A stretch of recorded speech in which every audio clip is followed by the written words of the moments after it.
Coffee, From Suspected Vice to Possible Cardiovascular Ally by AZLAN ADNAN, M.A., Friday, 14 August 2026. Coffee occupies an unusual position in nutritional science. It is simultaneously a cultural habit, a pharmacologically active beverage, and one of the most extensively studied foods in epidemiology. After decades in which coffee was periodically blamed for everything from nervousness and hypertension to heart disease, the modern evidence has become considerably more reassuring. The basic proposition is correct. For most healthy adults, moderate coffee consumption does not appear to increase cardiovascular risk and may be associated with several cardiovascular and metabolic benefits.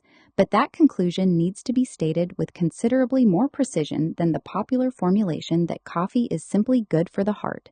Coffee really is America's most popular beverage, with a qualification. According to the National Coffee Association's Spring 2026 National Coffee Data Trends Survey, 66% of American adults reported drinking coffee during the previous day.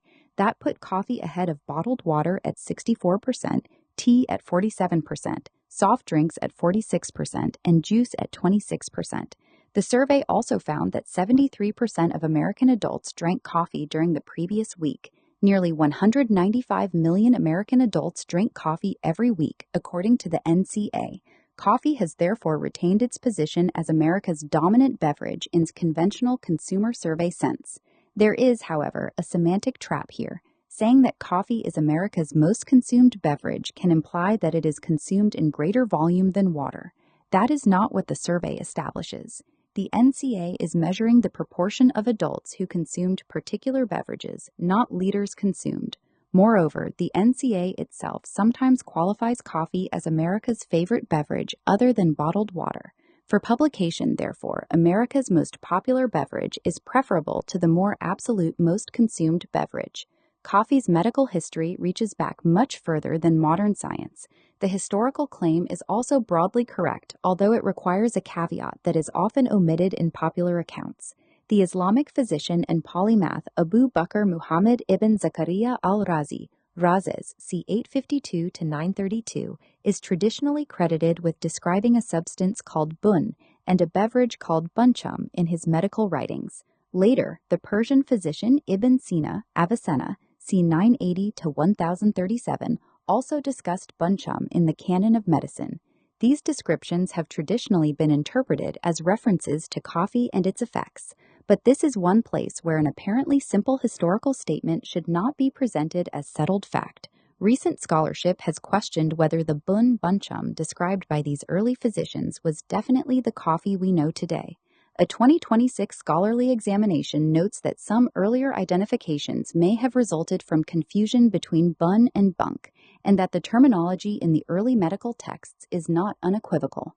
The safest formulation is therefore that some of the earliest possible written medical references to coffee-like substances occur in the works of 9th and 10th century Islamic physicians. What is not in doubt is that coffee became an established beverage in the Islamic world considerably later, particularly from the 15th century onwards, with Yemen playing a crucial role in its cultivation and the development of the coffee-drinking culture that subsequently spread around the world. Thus, scientists and physicians have studied coffee almost as long as people have consumed it. Mars Island is rhetorically attractive, but historically too broad. Medieval physicians were not conducting modern experimental science. They were evaluating coffee within the framework of humoral medicine, in which foods and medicines were classified according to qualities such as hot, cold, dry, and moist. From medicinal substance to suspected health hazard, the broader historical trajectory is nevertheless striking. Coffee was initially discussed as a medicinal or physiological substance. As coffee consumption spread into Europe, physicians and public health commentators debated its effects. Over subsequent centuries, coffee acquired an inconsistent medical reputation. At different times, it was portrayed as a stimulant with therapeutic properties and as a possible cause of nervousness, digestive problems, insomnia, hypertension, and cardiovascular disease. Modern epidemiology has substantially altered that picture. The important point is not that science has suddenly proved coffee healthy. Rather, the accumulated evidence has progressively weakened the case that ordinary coffee consumption is inherently dangerous for most healthy adults. That distinction matters. what the American Heart Association actually said. The strongest new evidence is the American Heart Association's scientific statement on caffeine and cardiovascular disease, published in Circulation on 20 July 2026. The statement is considerably more nuanced than the popular headline, "Coffee is good for your heart." The AHA emphasizes that most human evidence concerning caffeine and cardiovascular health is observational. That means researchers can identify associations between habitual coffee consumption and subsequent disease outcomes, but cannot automatically establish that coffee itself caused the benefit. This is crucial because coffee drinkers differ from non-coffee drinkers in countless ways: diet, physical activity, socioeconomic status, smoking, sleep, occupation, and other behavioral characteristics. Researchers can statistically adjust for many confounders, but residual confounding cannot be eliminated completely. The AHA nevertheless concludes that the available evidence is broadly reassuring. Habitual coffee consumption, particularly moderate consumption, has been associated with lower risks of several cardiovascular outcomes, including coronary artery disease, stroke, and heart failure. Coffee consumption has also been associated with a lower incidence of type 2 diabetes. The relationship is not necessarily linear. For several outcomes, the evidence is consistent with an inverse J-shaped relationship. Moderate consumption may be associated with the lowest risk, while very high consumption does not necessarily provide additional benefit and may sometimes be associated with adverse effects. The 5 cups a day claim needs correction. This is the weakest part of the original passage. It is misleading to say that the AHA confirmed the beverage's lack of harm and that drinking up to 5 cups of caffeinated coffee a day has been linked to a lower risk of heart attack, diabetes, stroke, and irregular heartbeat. There are several problems packed into that sentence. First, the AHA statement concerns caffeine and cardiovascular disease, with much of the available evidence coming specifically from coffee. It does not constitute a blanket declaration that 5 cups of coffee are beneficial. Second, cup size matters enormously. A U.S. 8-ounce cup is about 237 milliliters. A large cafe serving can contain substantially more caffeine than that. Therefore, 5 cups is an imprecise exposure measure.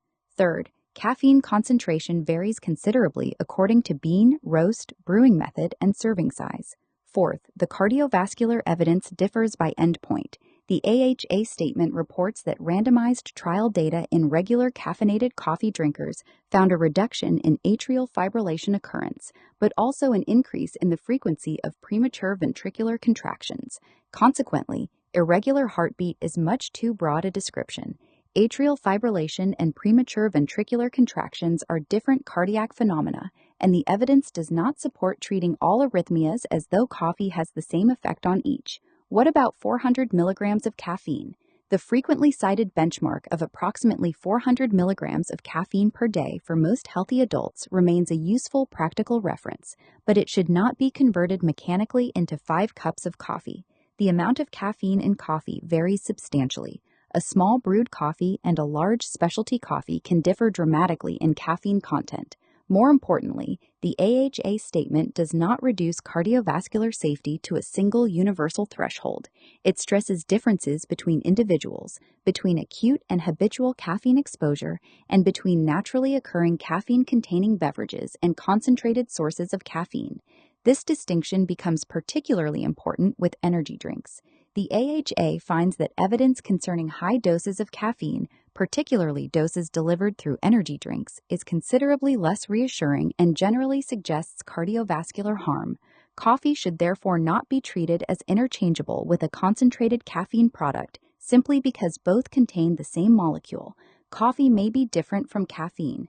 This is one of the most important conceptual points missing from many popular accounts. Coffee contains caffeine, but it is not merely a caffeine delivery system. Coffee contains hundreds of chemical compounds, including polyphenols and other bioactive substances. Consequently, epidemiological findings concerning coffee cannot automatically be interpreted as evidence about caffeine alone. The AHA explicitly recognizes this problem, separating the cardiovascular effects of caffeine from those of the food or beverage in which caffeine occurs is often difficult. That helps explain why the evidence can appear paradoxical. Acute caffeine administration can transiently raise blood pressure, yet habitual coffee consumption can be associated with favorable long-term cardiovascular outcomes.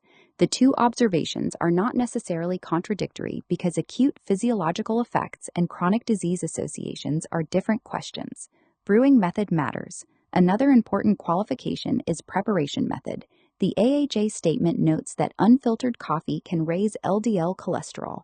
This is relevant because coffee contains diterpenes, particularly cafestol and coeol, which are substantially retained in unfiltered preparations such as French press, boiled coffee, and some forms of traditional coffee. Paper filtration removes much of these compounds. Thus, the generic phrase "coffee is healthy" conceals a potentially important distinction between filtered and unfiltered coffee, particularly for people concerned about LDL cholesterol. Plain coffee is not the same as a coffee dessert. The original passage is also right to distinguish plain coffee from coffee loaded with sugar, syrups, and creamers, although this point should not be overstated. A cup of black coffee containing very few calories is nutritionally quite different from a large commercial coffee containing substantial quantities of added sugar, flavored syrup, cream, and saturated fat. If a study associates habitual coffee consumption with lower cardiometabolic risk, that does not mean the same conclusion necessarily applies to every beverage sold under the name coffee. The epidemiological exposure is often poorly matched to the modern cafe menu. So, has science changed its mind? Yes, but the change is more subtle than the phrase suggests. The historical medical narrative is often presented as a dramatic reversal. Coffee was once considered dangerous. Now scientists say it is healthy. That is an entertaining story, but not quite the scientific reality. The modern evidence does not establish coffee as a cardiovascular medicine. Instead, it increasingly indicates that moderate habitual coffee consumption is compatible with cardiovascular health and may be associated with lower risks of several major diseases. The distinction between safe, associated with benefit, and causes benefit is fundamental. The AHA's own statement reflects that distinction. Most of the evidence remains observational. Relationships vary according to the outcome studied, and individual responses differ. Conclusion: for most healthy adults, moderate consumption of plain coffee appears to be cardiovascularly safe and may be associated with modest reductions in the risk of several cardiovascular and metabolic conditions. The evidence does not justify treating coffee as a health tonic, however, and neither 5 cups nor irregular heartbeat should be presented as universal scientific conclusions. The history is equally instructive. Coffee's reputation has traveled from medicine to vice, from vice to suspected poison, and now towards something much more prosaic, a complex food-derived stimulant that, when consumed in moderate quantities, is probably neither the villain nor the miracle drug that successive generations have imagined. How to Drink Coffee: The Huberman Protocol, Cortisol, Adenosine, and the Science of Timing by ADNAN, M.A. Friday, 14 August 2026. Coffee has become one of the most interesting subjects in modern health science precisely because the question is no longer simply whether we should drink it. Increasingly, scientists and researchers are asking a more subtle question: when should we drink it? That question has been popularized in particular by Professor Andrew Huberman, the Stanford neuroscientist and host of the Huberman Lab podcast. His recommendation is deceptively simple: delay caffeine for roughly 90 to 120 minutes after waking. The idea has become something of a morning ritual for millions of people, but behind the rule lies an interesting piece of neurobiology involving 2 substances that govern our transition between sleep and wakefulness: cortisol and adenosine. There is also an important caveat: the underlying biology is real. The stronger claim that waiting exactly 90 to 120 minutes prevents an afternoon crash has much less direct clinical evidence than the popularity of the rule might suggest. Huberman's recommendation is best understood as a practical protocol built around established physiology rather than as a medical law. That distinction matters. The morning begins before the coffee. When we wake up, the body does not need coffee to know that morning has arrived.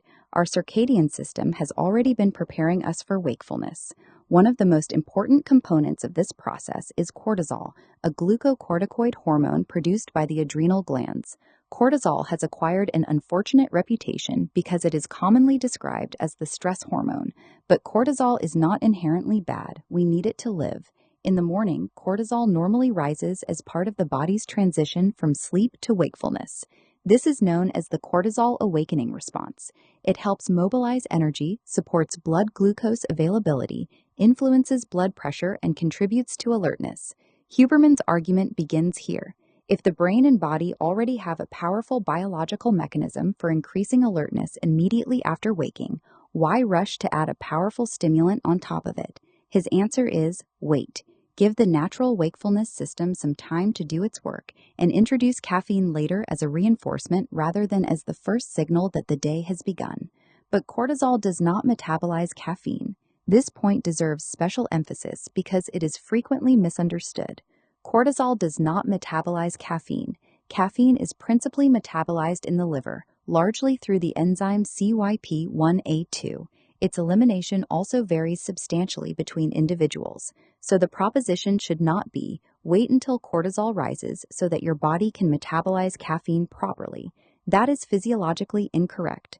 A more accurate description of Huberman's reasoning is this: allow the natural morning cortisol response and other circadian wakefulness mechanisms to establish alertness before using caffeine to augment it. That is a much more defensible proposition. There is also evidence that caffeine itself can influence cortisol secretion. Research has shown that caffeine can produce a cortisol response, although the magnitude depends on habitual caffeine exposure and other factors.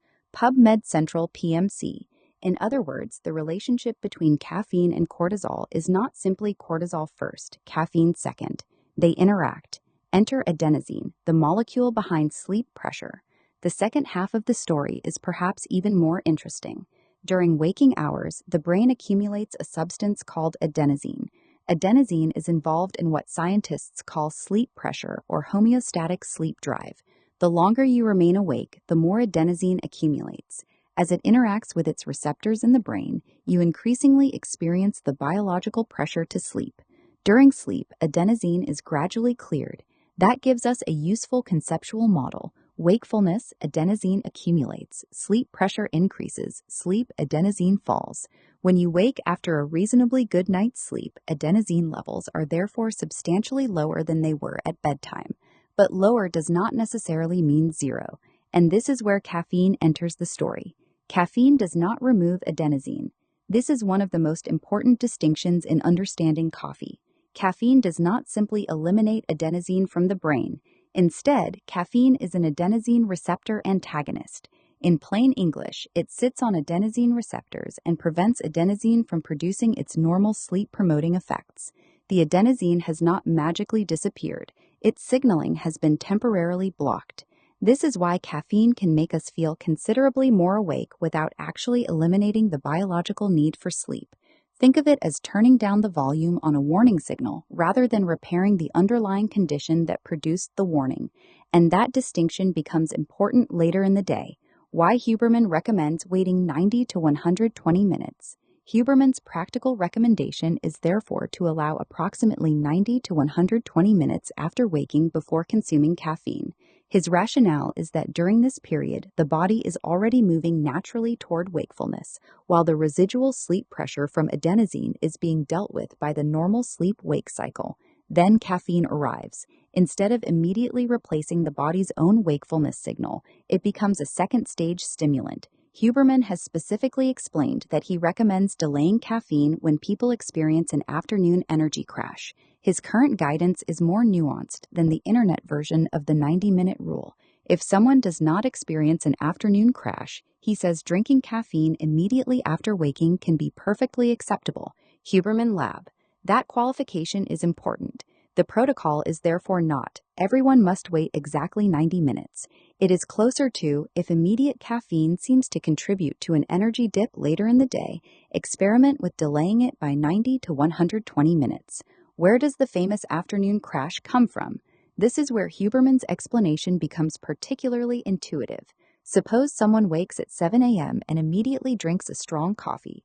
The caffeine begins exerting its effects while the person is already experiencing the natural morning transition into wakefulness. For several hours, everything may feel excellent. The person is alert, focused, productive. Then, sometime around early or mid-afternoon, the stimulation begins to diminish. What happens? The adenosine that has accumulated during the day is still part of the equation. The caffeine has been blocking its receptors, but it has not abolished the underlying sleep pressure. As caffeine levels decline, adenosine signaling can become increasingly noticeable. The result may feel like a sudden collapse in energy. I need another coffee. That second coffee can restore alertness temporarily. But now the person has entered a cycle. Coffee, alertness, caffeine wears down, fatigue, more coffee, temporary alertness, later caffeine, poorer sleep. And poor sleep creates greater sleepiness the following day, which creates a greater need for caffeine. And so the cycle continues. That is the phenomenon the Huberman Protocol is trying to interrupt. But there is a scientific problem with the caffeine causes the afternoon crash story. This is where we need to separate an attractive explanation from established evidence. The biology of caffeine and adenosine is well established. The existence of normal afternoon variations in alertness is also well established. But the proposition that drinking coffee immediately after waking causes an afternoon crash, specifically because it blocks the morning's residual adenosine, has not been demonstrated with the kind of controlled clinical evidence that would justify presenting it as settled fact. That is an important distinction. Huberman's model is physiologically plausible. It is also experientially plausible. Many people report feeling more stable when they delay their first coffee, but plausibility is not the same thing as proof. Indeed, a 2026 review of Huberman's morning routine noted that the evidence supporting a strict 90 to 120-minute caffeine delay is relatively weak, while emphasizing that individualization is more sensible than rigid adherence to a protocol. So the intellectually honest position is, try it if it works for you, but don't confuse the protocol with a universally proven law of human physiology. The other half of the protocol, when to stop in it. Delaying coffee in the morning is one side of the equation, stopping early enough in the afternoon is the other. This is arguably the more strongly supported part of the advice. Caffeine has a relatively long half-life. For many adults, the half-life is roughly several hours, meaning that a substantial proportion of the caffeine consumed in the afternoon may still be circulating in the body at bedtime, and you do not have to feel wired for caffeine to interfere with sleep. A landmark controlled study found that consuming 400 milligrams of caffeine even 6 hours before bedtime significantly reduced total sleep time. More recent research has reinforced the importance of both dose and timing. A 2025 study found that a large 400 milligram dose could adversely affect subsequent sleep even when consumed in the morning, while smaller doses had substantially less effect when consumed farther from bedtime. Huberman therefore recommends avoiding caffeine within approximately 10 to 12 hours of bedtime, although he notes that some people can tolerate an 8-hour interval.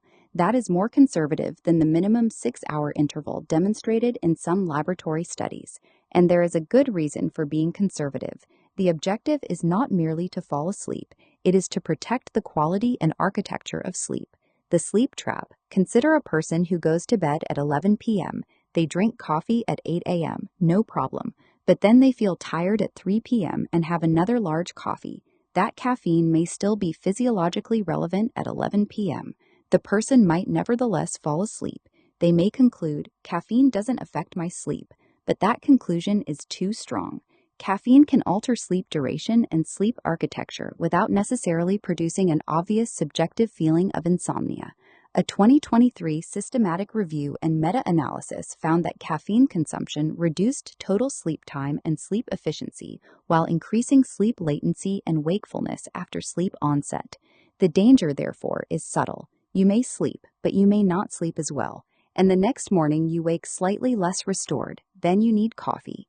The vicious cycle begins again. A practical version of the Huberman Protocol. For someone who wakes at 7 a.m., the protocol might look something like this. 7 a.m., wake. Get out of bed, expose yourself to bright outdoor light if possible. Drink some water, move around. The purpose is to reinforce the biological signal that daytime has begun. 7 to 8:30, 9 a.m., no caffeine. Allow the body's natural wakefulness mechanisms to operate. This is the part Huberman particularly emphasizes for people who experience an afternoon crash. 8:30 to 9 a.m., first coffee. Now caffeine can be used as an additional stimulant rather than the immediate replacement for the body's natural morning alerting process. Late morning, second dose if required. If another dose is needed, keep the total daily caffeine exposure in mind. More is not automatically better. Afternoon, be cautious. If you are becoming dependent on caffeine to overcome a normal afternoon dip, consider whether the problem is actually insufficient sleep, poor sleep quality, inadequate food intake, dehydration, inactivity, or simply the normal circadian rhythm. Evening, protect sleep.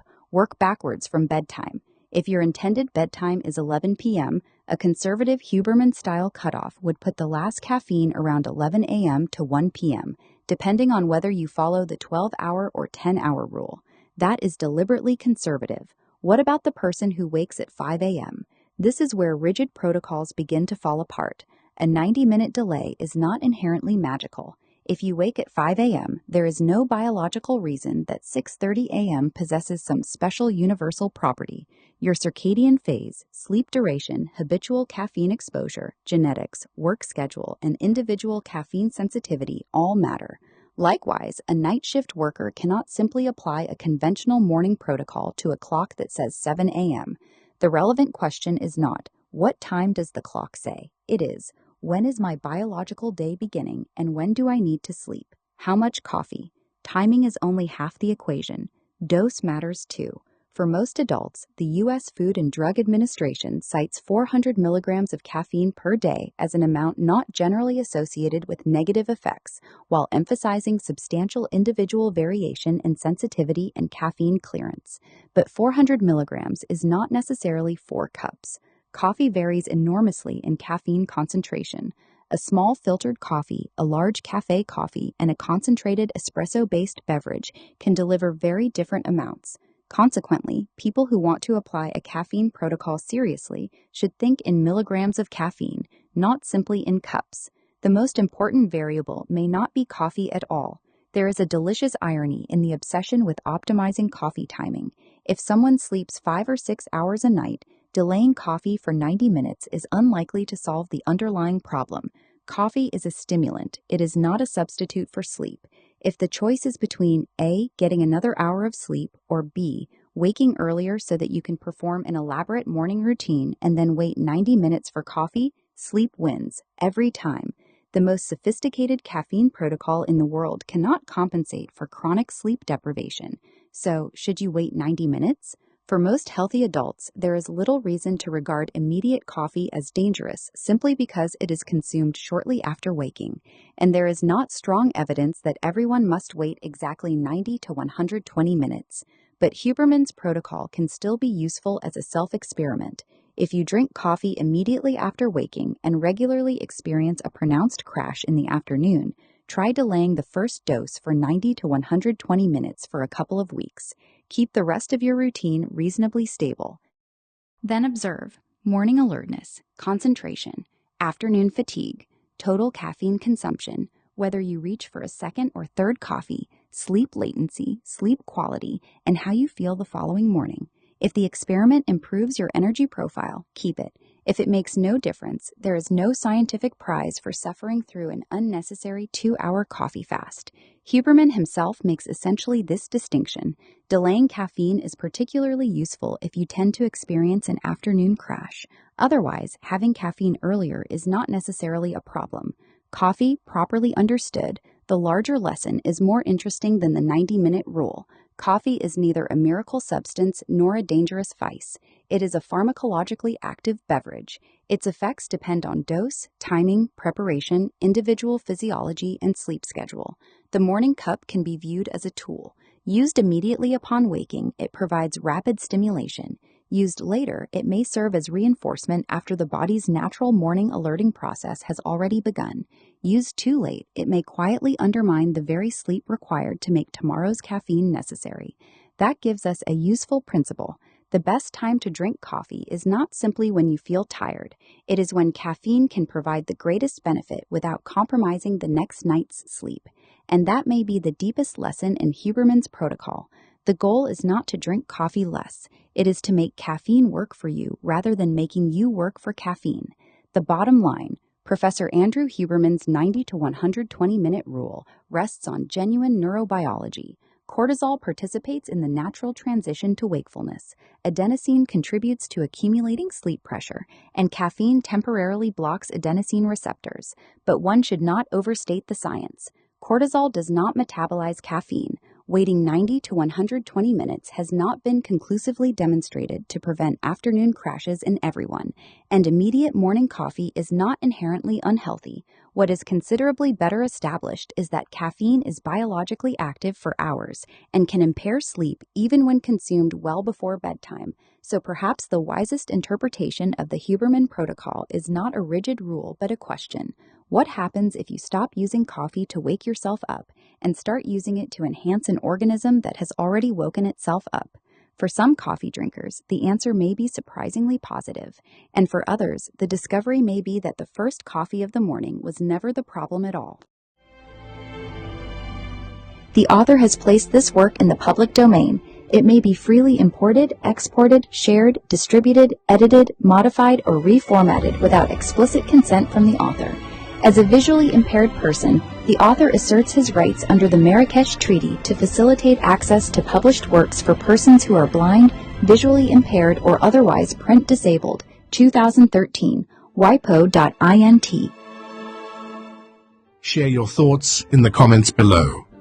Don't forget to like this video and subscribe to our channel to show your support.